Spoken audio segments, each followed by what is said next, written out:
What's going on, everybody? Thanks for stopping by my channel today. My name is Daryl. It is a cold and sunny day here in southern Illinois, and on my bench I have another piece of old Motorola gear. Yes I do. It seems like that's almost the only thing that comes through here on its way going somewhere else. Sometimes. A lot of times it just gets piled up in my shop and I have to tell the people to come and get their stuff. But anyway, this thing that I have on my bench today is going to take the place of something else I've been working on. And we'll see if we can get this thing running and put it into service. So let me turn the camera around and I'll show you what I have on my bench. Well, what you see in front of you is an older Motorola XPR 8400, and this one is a repeater, and this one is a VHF model, and we'll look up the model number and see what power level it's at. There's two different models. One was a high power and one was a low power. So these weren't really used for like fire departments or police departments. They're mostly used for like your street department or water department, your school, bus company, factory, things like that. You can run them in a analog or DMR, and then if you bought the upgrade, you could run them in mixed mode. So if you came in to the repeater on analog, you would go out on analog. If you came in on DMR, you'd go out on DMR, and switch automatically for you. So let's turn this thing around and we'll take a look at the model number on it and see what we got. Okay, I got this turned around, and this is the model number right here of it, and we'll look that up, and this is the FCC number, our FCC ID, and we'll remember that number too, because that's going to tell us what we really got. Both of them will. So let's go over to the computer and we'll take a look over there at this model number, or the model number and this number, this FCC ID, and we'll see what we got. Well, we're sitting in front of the computer here, and we got the spec sheet up for the repeater. And we could scroll down here a little bit, and you can see that this repeater, or this came in kind of two different ways. The MTR 3000, which was a base station repeater, or you could set it up as like a remote base, I believe. Well, yeah, just say base station. So, and then the XPR 8400 was a repeater. So that's what we got here. And then we're going to slide down here, and this repeater came VHF is what we got. And then it came two different ways, in the 1 to 25 watt version, or the 25 to 45 watt version. And then this is the frequency bandwidth that it covers. So we're going to go down here and look for our ID, and this is it right here. So you can see that we have the 1 to 25 watt version. And you can kind of scroll around here and just kind of look around at all the different specs. And this is, it'll do 12.5 kilohertz spacing or 25 kilohertz spacing. I believe that there was an entitlement that you needed to purchase from Motorola that would allow it to do wideband. I'm not sure. So we're hoping, I believe that this one probably has that. I don't know. So let's go back over to the bench and we'll take a look at this thing a little bit closer. All right, we still have our repeater turned around here. So I don't know if you can see that. Get rid of these. I'll turn this around. But you can see that this was used, it says RX 147.5750 TX 152.3150. This was slave 1. So this was probably in like a DMR situation where there was more than one repeater here. You know, like I don't know what they call it, capacity plus or something like that, capacity max, something like that, where there was more than one repeater tied together. So that gives you more channels, or more talk groups, sorry. So anyway, this is the front of our unit here, and it looks fairly clean. There's only a couple of nicks on the paint, not too bad. And then I'll turn it around here. We'll just kind of do a little inspection here and see what we got. So right away I noticed that the fan in there is pretty dirty, and so that will need to be cleaned. And then I saw before that these connectors here, right here, look at that. That's not good. So we'll need to get that tightened up. And then I of course went over here to this one, and look at that. Not good. So come on, technicians or whatever, you know, you need to keep these things working the way they should be. So let's take this cover off and see what we got here. I gotta dig out, see if I can dig out my driver here underneath my drawer here, underneath you guys, and see if I can find the right tool. See if that fits in there. Oh yeah. All right, so let's take this off. And I got, looks like 2 screws on each end. We'll take those off. And I just don't put things into service, you know, program them and put them out there without taking a good look at everything. You never know what you're going to get. So take the covers off, look around, look for loose cables and things that may be burnt. A lot of times you get these things and they'll say, oh yeah, they were running the last time they were used, and as we found out with the MSF 5000, that's not totally true. Even coming out of a public safety type environment. I hope you guys can see what I'm doing here. I'm trying to stay out of your way. And let's get this one out. All right. Let's move the cover out. Cover's got a lot of dust on it. Oh boy, yeah. All right, well let me tilt this up so you can see in there. We got a lot of dirt, a lot of dust in there. It looks like it's dirt, not really so much dust. So we'll have to take this out and clean it up a bit. I might take everything out of this and, you know, just kind of clean everything up again, make it look good. I'll go through all these here, all these connections here, and make sure they're all clean.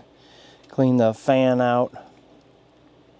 And I say we got, you know, I guess this is plugged in, but we'll just go through it and make sure that everything looks good. But yeah, I think it's doable if it turns on. So let's go clean this thing out of here, and well, before we do that, hey, let's I'll turn the service monitor on, and we'll put some power to it and see what it does. Well, I got the service monitor warming up here, and we can kind of look around inside here. Down here is the power supply for it, and there's some grill down here for the power supply. And we kind of look around and we know which module's which. This is the receive antenna port, so that means this is the receiver, and this is the TX out port. So here we have the transmit radio and amplifier here. So let's see what else we got down in here. This is probably maybe the controller, and also here we got some Cat 5 cable coming up here. So a little bit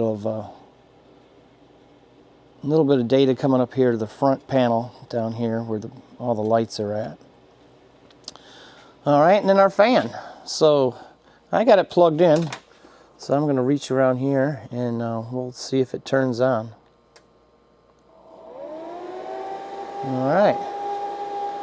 So yeah, it turned right on. And, let's look at the front panel here. And this is all normal boot up sequence here, so you can see it's set to analog mode. And I was told that the person who had this programmed this up for our repeater already. They didn't tell us anything about the dust in there or the loose connections on the antenna ports, but we'll get those addressed. And another little known fact, or maybe it's not a known fact, but down in here, if I can find it, let me see if I can move the camera a little bit. Down here, I'm trying to see where it is. It's so much dirt in there, I can't see what I'm doing.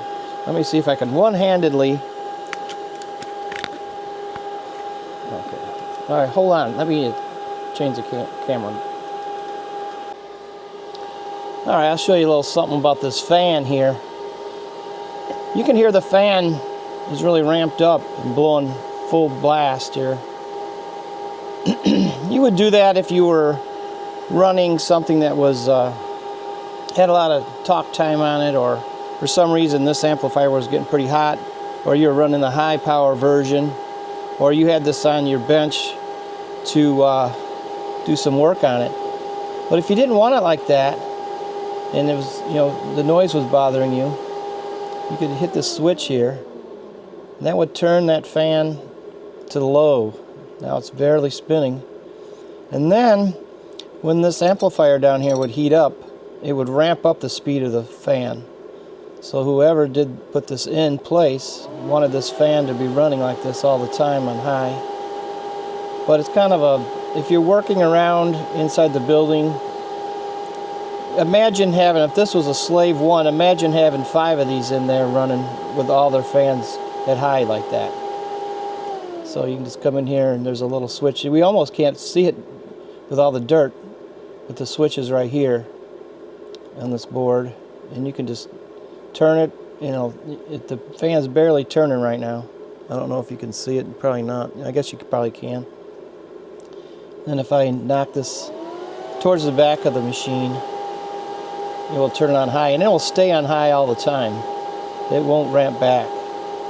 So if I cut it back, it'll go low, and then if this heats up, it'll sense that and turn the fan up to whatever speed it needs to be. So, did you learn anything? I don't have any idea. But let's turn the camera around. We'll look at the service monitor, and we'll see what's showing up on this thing. Like what kind of power we got. Is it on frequency? Stuff like that. So let's move the camera and we'll see what we got here. Alright, you're looking at the service monitor here, and you can see our output of the repeater is here, 146.85. I have an attenuator on, 20 dB. And we're on RF, FM, our RF out port, which is down here. Always remember that if you're going to be using one of these, this particular unit here can handle 125 watt max coming into it, so you don't want to go over that. And our repeater here is not capable of doing that, so I believe that we're safe, unless somebody made some kind of modification, which I don't think they did. You just have to need to be careful. Do not put RF in this port. You can put it in this one, in and out. Don't go over 125 watts with this one. So always look at that. And if you need to, put an attenuator in line to knock down your power level. Oh, sorry, we got a repeater ID in here. So this is the repeater that we're going to be using that you just heard. But we're on low power on the handheld here, and so we won't bring up that repeater. And then we're running into a dummy load inside here that has its that can sense the amount of RF coming in, and that won't cause a problem either. So let's key up the microphone here on the handheld, and what we're going to look at, we're going to look at the power level. We're going to look down here and make sure we're on frequency, and I'll show our frequency error here. So I'm going to key it up, And you can see our deviation here is going to move around a little bit. We got 17.37 watts, and we've got a frequency error of 52, actually 40. Well, it looks like it's going to move around a little bit. But yeah, so looking pretty good. So you can see that it heard, I had the microphone from the handheld moved away from my mouth by probably about 2 feet, so it could still hear me. So we're on frequency, pretty good, and this will get more stable after it's running for a while, but everything's looking pretty good with it. We don't really need, like, we're going to be running this into a commercial amplifier, so we don't really need to have it at 17 watts output, so we'll knock this back down. That's another reason why you really don't need to run this fan at high speed all the time, because if you're running into a commercial amp, you just need a little bit of drive power coming in, a little RF coming into that amp. Read your instructions on the map and specs on the amp, and it'll tell you what you need to use to drive it. So we're going to probably knock this down to maybe about between 5 and 10 watts. I don't know that we'll go to 20, but our amplifier will put out the same amount. Our output on the amp will be the same no matter what our input is. So why should we drive it higher? So we'll probably put it around 5-10 watts and leave it at that. If our amp loses power or decides to die in us, RF will not go through that amp, so it won't make a difference. If we did try to run this at high power, we have no way to bypass that amp if it went down. So we will knock the power down, and then we can keep our fan on low, and I think that's the better way to go. So anyway, the repeater sounds and looks like it's operating well. So we just need to clean it up a little bit, and then we'll go through the programming and make sure everything's programmed the way we want, and then we'll put this thing into service. So maybe I don't have to break out my soldering iron and do anything. I'll just be able to put this out there and be done with it. But the cleanup, that might be tedious, because I'll have to take everything apart out of here and pull it apart, clean it up, and put it back together again. Alright, I just wanted to give you a little look at the front panel when I key up the microphone, so you can see what goes on. Not a whole lot.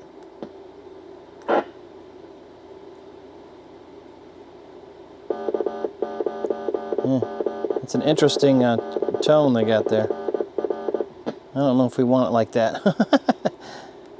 We might be changing that. Alright. Testing, N9JOD, testing. So it's running well. So let's take this thing and we'll blow the dust out of it, and then I'll disassemble it, clean it up, and get everything looking nice, and then we'll take this thing out and put it into service. Got it propped up here and moving air.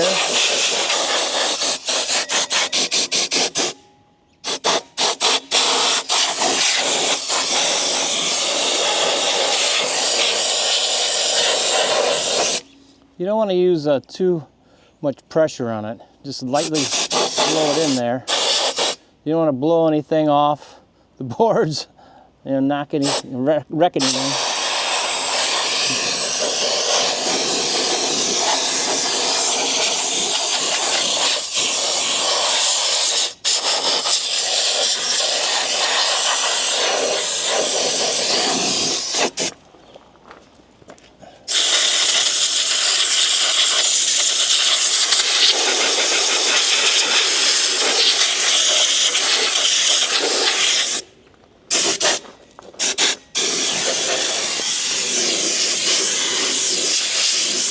All right, that's about as much as we're going to get out of it. So we'll take it apart a little bit and clean it up a little bit more. I want to make sure we don't have anything of grime in these connections up into here. We want to make sure all that's clean. up in here, the Cat 5 cable coming back and forth. We want to clean all that up and make sure it's nice and clean. We don't have any intermittent connections. So let's take this thing back into the shop. It looked really bad when we first got it. It looks pretty good now that it's been blown out a little bit. There's still a lot of dirt that needs to come out of there. But I also want to show you that since, when we had it turned around before, it looked like there was only one fan. And there is two fans, one for the power supply and one for our amplifier here to cool it down. But yeah, so if you come upon one of these and it's open like this with no cover because someone took the covers off, they probably took the covers off for service, but they didn't tape them to them or whatever to keep them with it, the unit. This kind of stuff will get a lot of grime in there. Don't plug stuff into that without cleaning it. You're just gonna ask for trouble. So clean out everything, and you'll have less troubles going forward with it. Another thing is, you can see this has the battery backup addition to the power supply here. Now I don't know if this will actually charge batteries with it, but it is a battery backup, so we'll need to find out if this just powers the unit or does it charge and then switch over if the power goes out. I need to find that out, so I really don't know. I need to investigate a little bit more, but yeah, so it's looking pretty good in there. So I don't think there'll be a whole lot of work for me to do. I'll probably get in there with a little small brush and knock stuff loose and then maybe blow it out again one more time. But everything looks like it's fairly decent. I'll get into each one of these connections and take them apart and clean them out with a little cleaner and make sure this Cat 5 cable here is nice and clean. All these are clean. And then we'll do some programming on it. Take a look at the program, and we always want to save the code plug when you get a new radio like this to you, a new radio to you. It might not be a new radio, but you want to make sure you read it, save the code plug, name it so you can remember where it came from, and you'll have that just in case you run into any issues down the line. So definitely do that. So let me work on this a little bit more, and then we'll come back and we'll put power to it and we will program it. Well, it's been a few days since I've been out here, but I did get the cleaning done on it. So you can see the front panel's pretty clean. And there was a couple of little chips in here, but I just kind of put some black magic marker on there and covered them up. So it looks pretty clean. And then the interior is real clean. Got the fans cleaned up, or this fan. Got all inside here cleaned up. So it's looking pretty good. The only thing I wasn't able to get to, and I didn't want to take this whole thing apart to get to the power supply. So I did clean the fan and the fan grill and everything. So we're all looking pretty good here. What really needs to happen is this power supply needs to be completely taken out and opened up and let me clean this fan out. I don't know if I'm going to do it or not. Right now this fan is probably the noisiest thing of all. This one here is relatively quiet and running on its second, or like switch 2 on the low setting. So this one will run the same speed all the time, I believe. And this one over here, we have it set to just idle, and then when it needs it, it'll ramp up to a higher speed. So we are ready to put this on the programming software, connect it up and see what we got for programming. And then this will be pretty much done and ready to go into service. I've got the repeater here on my little side drawer, and it makes it real convenient for programming. And then in the back here I have my programming cable, and it has an extra lead on it for for servicing the repeater. So there's, you can get this cable in two different ways. You can get it just as a programming cable or as a service cable, I guess you'd call it. So I have this one, of course. So let me set the camera in front of the screen here and we'll do a little programming. Okay, we're sitting here in front of the screen. I'm off to the side a little bit. And so we got our CPS, motor turbo CPS running here. And we're going to go up here and we're going to read the repeater and read the code plug off of it so you can see everything came up okay.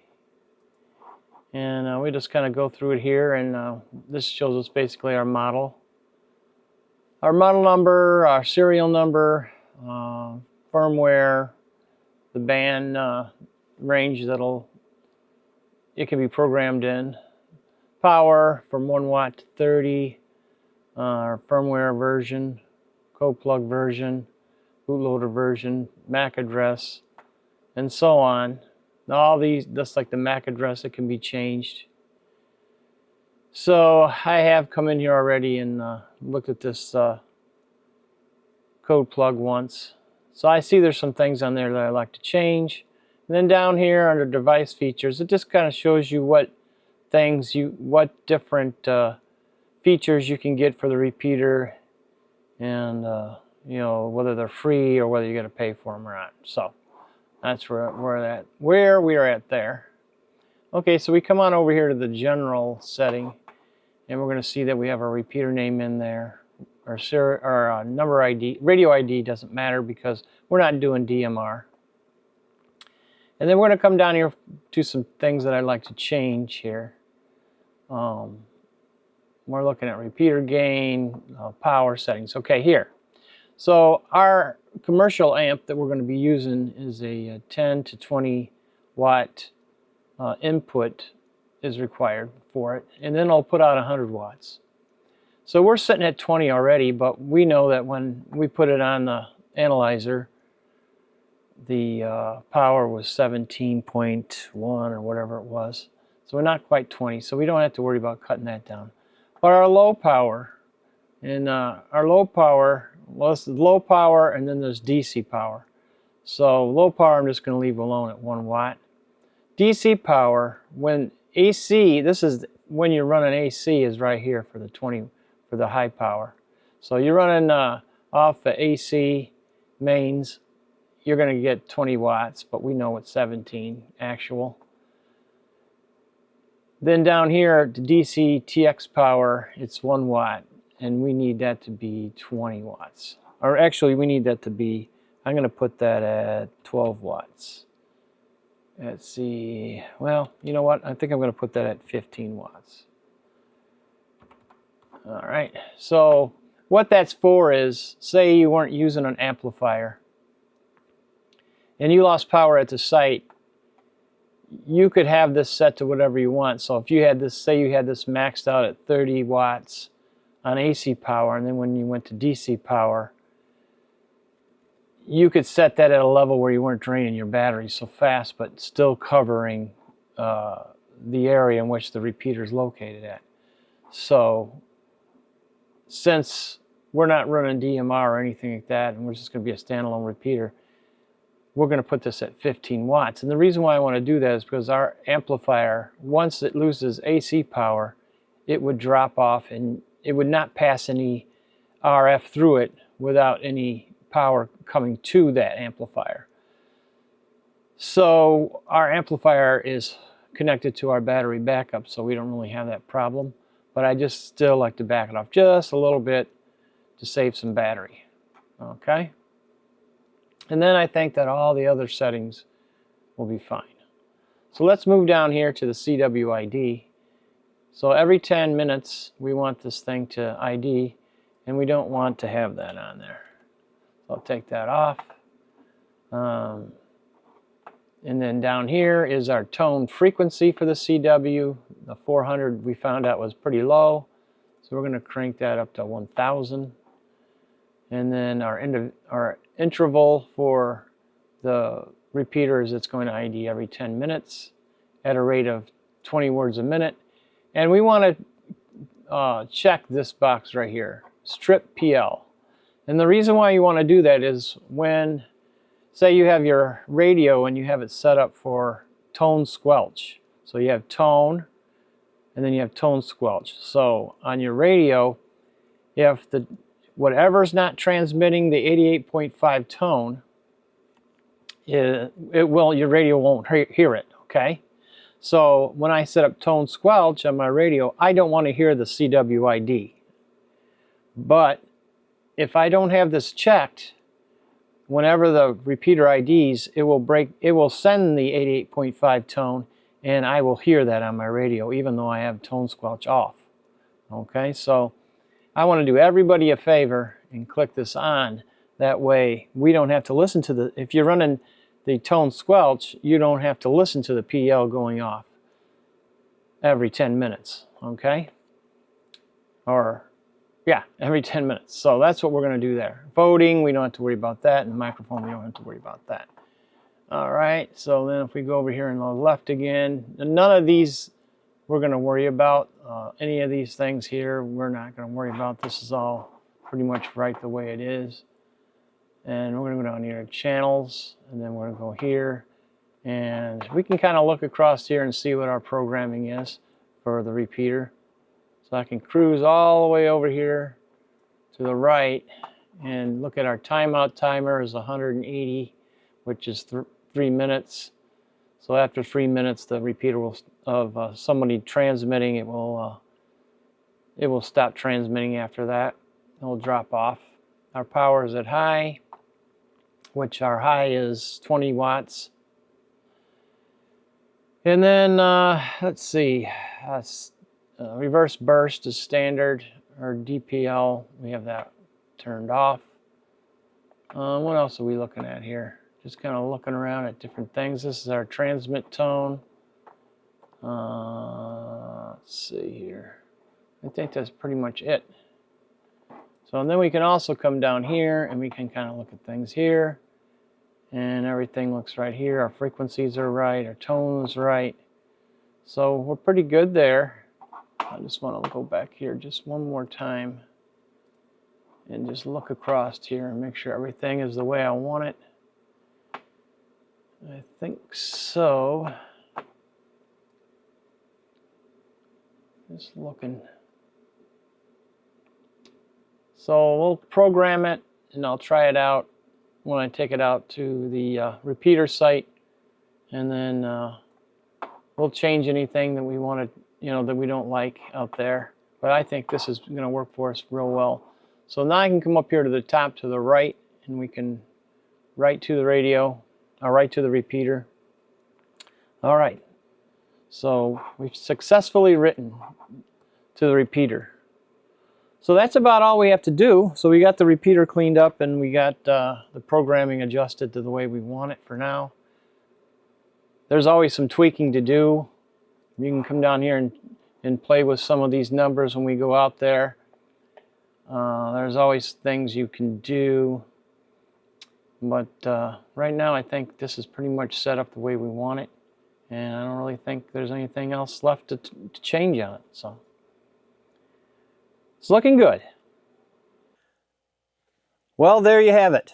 The Motorola XPR 8400 is been cleaned and checked out and programmed, and it's also been installed in its location out the repeater shack, and we're doing a little testing on it. There's still a little tinkering to do with it.